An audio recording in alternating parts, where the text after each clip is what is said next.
안녕하세요. 김태현의 현명한 투자자 방송 시작하겠습니다. 본 영상에서 다루는 내용은 투자 권유가 아니며 각 개인의 투자 판단에 대한 책임을 지지 않습니다. 별도 SNS 채널 가입을 유도하거나 투자 권유 및 유료 리딩 서비스로 홍보하는 불법 사칭 계정에 유의하시기 바랍니다. 자, 오늘은 지난번에 말씀드렸던 그 한양 디지텍에 대해서 다시 한번 좀 말씀을 드려야 될 것 같은데요. 4분기 실적이 나왔습니다. 역시나 시장이 예상한 것처럼 어닝 서프라이즈로 나왔죠. 지난번에 이 표를 설명드리면서 전반적으로 이제 SSD에 대해서 설명을 드렸는데, 한양 디지텍은 SSD 매출이 뭐 있긴 있지만 이 메모리 모듈에 비해서는 그렇게 많지는 않습니다. 하지만 이제 SSD 이쪽이 말 그대로 이제 그 AI 데이터 센터가 많이 생기면서 이 수요가 많이 늘어나고 있고, 그렇기 때문에 여기도 한번 이게 어떤 구조로 이루어지는지 한번 보실 필요가 있는 것이죠. 그 SSD 컨트롤러라고 해서 SSD 작동하도록 만드는 그 컨트롤러를 만드는 서플라이어들이 이것들을 납품하면 SSD 서플라이어들 이게 이쪽에서는 랜더와 함께 이 D램을 받아가지고 여기서 이 SSD를 만듭니다. 그래서 SSD가 만들어지면 그 SSD를 말 그대로 구글이나 아마존 같은 또 이 메타 같은 이런 그 AI 데이터 서버를 만드는 데이터 센터를 운용하는 쪽에다 납품을 하죠. 그래서 결국은 마이크로소프트나 이런 쪽에서 오라클이나 이런 쪽에서 이런 것들을 갖고 그 AI 데이터 센터를 만드는 겁니다. 그래서 이쪽은 수요가 앞으로 계속 늘어날 거예요. 이거는 그 트럼프 대통령이 자기 집권 4년 동안 5천억 달러를 투자해서 전국에다가 AI 데이터 센터를 짓겠다고 했기 때문에 이것 때문에도 이 SSD에 대한 수요가 많이 늘어날 것이죠. 그리고 이제 기업용 SSD 같은 경우는 이 시장에서 이제 그 요번에 이제 미국에서 열리는 GTC 2025에서도 삼성전자가 이 SSD를 이제 공개를 할 거다라는 말이 나왔는데요. 이제 신제품으로 이제 이 SSD를 공개할 경우에는 거기에 맞춰서 이 협력업체로 들어가는 한양 디지텍이 또 관심을 받을 수밖에 없는 것이죠. 이쪽 분야는 삼성전자와 SK하이닉스가 거의 양분한다고 해도 과언이 아니고요. 이 마이크론과 키옥시아가 좀 일부 갖고 있지만 뭐 전체적으로 이제 독과점을 하고 있는 거죠. 삼성전자와 SK하이닉스가. 그래서 인공지능 AI 서버 시장이 계속 이제 급격하게 늘어납니다. 이쪽은 앞으로도 계속 투자가 이루어지는 분야이기 때문에 이쪽은 성장성이 계속 이어질 거라고 예상이 되고 있고, 이에 따라서 이 데이터 센터용 이런 그 D램이나 이런 것들이 수요가 늘어날 수밖에 없는 것이죠. SSD 마찬가지고요. 자, 이 메모리 모듈을 보시게 되면 이거는 이제 한양 디지텍 같은 경우는 메모리 모듈을 이제 베트남에도 굉장히 크게 지었습니다. 왜냐하면 한양 이 메모리 모듈의 수요가 이 베트남에서 많기 때문에. 그런데 베트남 삼성전자가 이 메모리 모듈을 그 받아서 자기들이 이제 서버에다가 납품을 해서 이런 아까 말씀드린 MS나 구글이나 이런 쪽에 납품을 하고 있는 거죠. 아마존이나.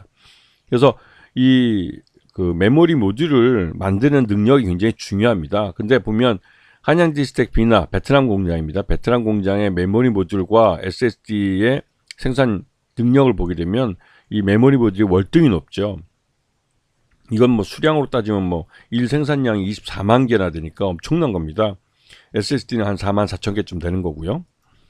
그리고 이 구조를 보면 삼성전자가 D램을 만들어서 D램을 한양 디지텍의 B나 공장에다 넘겨주면 그 한양 디지텍 그 B나 베트남 공장은 심텍이나 유니마이크론 같은 데서 PCB를 받아서 그 PCB 위에 삼성전자가 보내온 그 D램을 고정을 시키는 겁니다. 그렇게 해서 이제 메모리 모듈을 만들어서 그 메모리 모듈을 한양 디지텍에 넘겨주면 이 한양 디지텍은 그걸 받아서 다시 삼성전자에 넘겨주게 되고, 삼성전자가 그 서버에 들어가는 그 메모리 모듈을 사용하게 되는 것이죠. 자, 그래서 지난해 온기로 따져서 전체 매출액 중에 한양 디지텍의 전체 매출액 중에 64.6%가 메모리 모듈에서 나왔습니다. 그리고 32%가 SSD에서 나왔죠. 그래서 메모리 모듈 쪽 시장이 좋아지면 전체적으로 실적이 좋아지는 그런 특징이 있습니다. 자, 그래서 한양 디지텍의 매출 실적을 보시게 되면 대부분 이 수출보다는 내수, 즉 삼성전자 쪽에 납품하는 쪽으로 이루어지기 때문에 내수 쪽으로 대부분 기록이 됩니다. 그래서 그 전년보다도 확실히 뭐 그 어닝 서프라이즈라고 할 수 있을 만큼 매출 실적이 드러난 걸 볼 수가 있죠. 그래서 연결 포괄 손익계산서를 보시게 되면 드디어 이제 4천억대 머물던 이 매출액이 5천억대로 거의 뭐 6천억을 넘을 뻔했습니다. 그래서 이러한 증가 추세는 올해도 이어질 가능성이 크죠. 그만큼 이 한양 디지텍이 거래하는 삼성전자가 이 미국의 AI 데이터 센터를 이 프로젝트 이제 AI 이제 인프라 투자라고 그러죠. 그 AI 인프라 투자에 삼성전자가 확실히 수혜를 보고 있습니다. 그래서 올해 실적이 꽤 좋아질 거죠. 이거는 매출 외형만 늘어나는 게 아니라 영업이익도 늘어나고 당기 순이익도 늘어나는 전형적인 제조업의 증가 형태를 나타내고 있고, 이러한 증가 추세는 그 탄력을 받기 때문에 쉽게 꺾이지 않습니다. 그리고 최대주주 특수관계인이 53%나 되기 때문에 실제로 유통 가능한 주식수는 38%밖에 되지 않아요. 그래서 실적 개선이 확인이 되고 이러한 추세가 진행되는 게 이제 다시 한번 확인이 되면 이 한양 디지텍 같은 경우는 말 그대로 쉽게 품절주가 될 수가 있습니다. 이 말뜻은 주가가 급등할 수 있다는 것이죠. 그리고 자기 주식 취득을 지난 연말에 이제 계약을 했는데 그만큼 실적이 괜찮은데도 불구하고 주가가 낮기 때문에 그러니까 주가를 끌어올리기 위한 그 방편으로 25억을 자사 취득을 신청을 한 겁니다. 그래서 이 신탁 계약을 통해서 사게 되는데 이게 신탁 계약이기 때문에 실제 구매가 될지 안 될지는 몰라요. 예, 40만 6천 주 정도를 사들이게 되는데 2.6%입니다. 그리고 이 정도가 실제로 그 매수가 되면은 이 품절주는 점점 더 가속화되는 것이죠. 그래서 한양지텍 주가를 보시게 되면 전반적으로 지난 2024년 그 온기로 따질 때 적정 주가 한 17,000원, 지난번 3분기 때는 한 15,000원으로 평가됐는데 4분기 실적이 더 좋아졌기 때문에 지금 17,000원 정도로 평가가 됩니다. 그래서 이 실적을 주가에 반영하는 흐름이 계속 이어지고 있어요.